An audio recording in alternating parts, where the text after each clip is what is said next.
एफकेट 1 2026 का notification finally out हो चुका है। इस बार एग्ज़ाम डेट भी आ गई है जो कि है 31 जनवरी 2026। लेकिन सबसे बड़ा चेंज हुआ है नॉर्मलाइजेशन सिस्टम में। आज इस वीडियो में हम सिर्फ 10 मिनट में कंप्लीट नोटिफिकेशन एक्सप्लेन करेंगे और जानेंगे eligibility, vacancy, branches, exam pattern और सब कुछ के बारे में। फॉर्म स्टार्ट हो रहे हैं 17 नवंबर से और लास्ट डेट है 14 दिसंबर 2025, यानी कि नवंबर से दिसंबर के बीच में आप फॉर्म फिल कर सकते हैं। आपका जो एग्ज़ाम है वो कंडक्ट होगा 31 जनवरी 2026, जो कि दिन होगा सैटरडे। और याद रखें, इस बार एग्ज़ाम केवल एक ही दिन में होगा, तो नॉर्मलाइजेशन को लेके काफ़ी सारे कन्फ्यूज़न आपके दिमाग में आ सकते हैं। अगर आपको एडमिट कार्ड आपके डाउनलोड करने हैं तो आप 22 जनवरी से अपने एडमिट कार्ड भी डाउनलोड कर सकते हैं। इस बार इंडियन एयरफोर्स ने वैकेंसीज रिलीज़ की हैं, फ्लाइंग, ग्राउंड ड्यूटी और बाकी सारी और भी वैकेंसीज।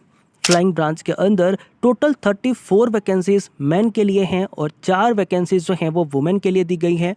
ग्राउंड ड्यूटी टेक्निकल में अगर आप देखोगे तो अराउंड 150 वैकेंसीज आपके पास दी गई हैं, और ग्राउंड ड्यूटी नॉन टेक्निकल जिसके अंदर admin, logistic, accounts, education and और भी बहुत सारे सीटों के अंदर आपकी जो वैकेंसी है वो आपको दे दी गई है।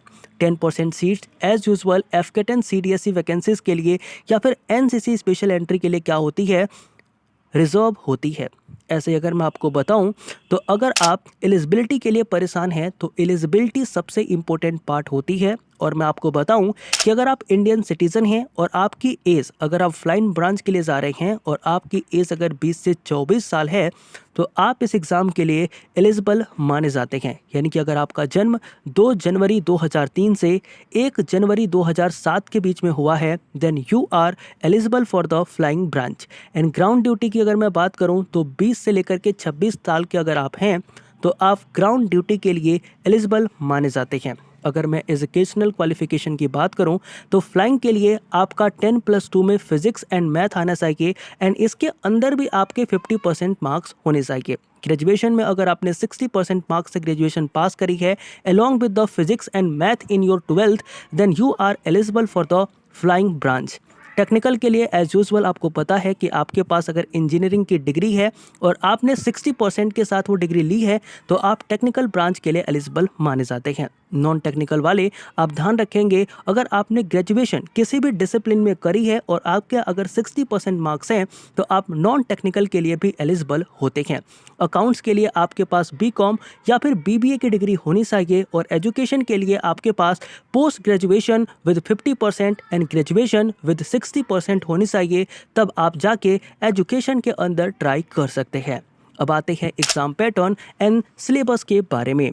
देखो, एग्ज़ाम पैटर्न बिल्कुल सेम है जैसे पहले हुआ करता था। टोटल 100 क्वेश्चन आएंगे, 2 घंटे का टाइम दिया जाएगा, 3 मार्क्स दिए जाएंगे एक क्वेश्चन के लिए, और अगर आप गलत करते हो तो 1 नंबर आपके काट पे लिए जाएंगे। सब्जेक्ट पहले जैसे ही हैं, जैसे कि English, GK, math, reasoning, military aptitude पहले भी आते थे और अब भी आपसे वही पूछा जाएगा।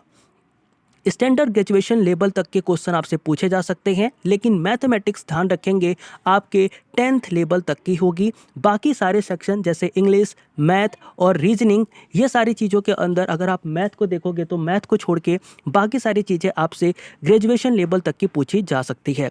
वही अगर मैं बात करूं नॉर्मलाइजेशन सिस्टम के बारे में तो इस बार आप ध्यान रखना कि इस बार पेपर एक ही शिफ्ट में होगा, तो शायद से नॉर्मलाइजेशन देखने को ना मिले, बट फिर भी इन्होंने नॉर्मलाइजेशन मेंशन कर रखा है। बाकी एग्ज़ाम जैसे कि यूपीएससी, एसएससी एग्ज़ाम के अंदर इक्वलाइज किए जाते हैं मार्क्स को, बिल्कुल वही फॉर्मूला यहाँ पर भी यूज़ किया जाएगा।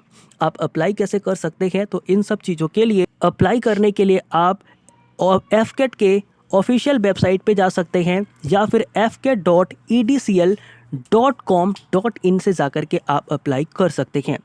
आपको करना क्या होगा, फॉर्म भरते वक्त किन चीज़ों पे ध्यान रखना होगा, तो मैं आपको बताता हूं कि आप सेम फ़ोटो यूज़ करोगे पूरे के पूरे प्रोसेस के अंदर, तो आप एक अच्छा और रिसेंट फ़ोटो जो है अपने फोटोग्राफ्स के अंदर यूज़ करिएगा। अपने थंब इम्प्रेशन, सिग्नेचर, ये सारी की सारी चीज़ें जेपीजी फॉर्मेट में यूज़ करिएगा। आपके फॉर्म की फ़ीस 550 रुपये होगी, प्लस जीएसटी भी लगेगी। एंड इसके साथ आप ध्यान रखना कि फॉर्म में गलती मत करना, क्योंकि गलती की वजह से आपकी फॉर्म रिजेक्ट हो सकती है। इसके बाद अगर मैं बताऊं तो इतना सारी चीज़ें अगर आपने ध्यान रख ली है और इतनी सारी चीज़ें आपने जान ली है इस नोटिफिकेशन के बारे में, then you are good enough to go with your form.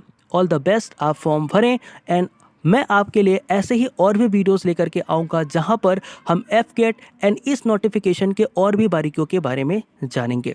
तब तक के लिए सभी को जय हिंद।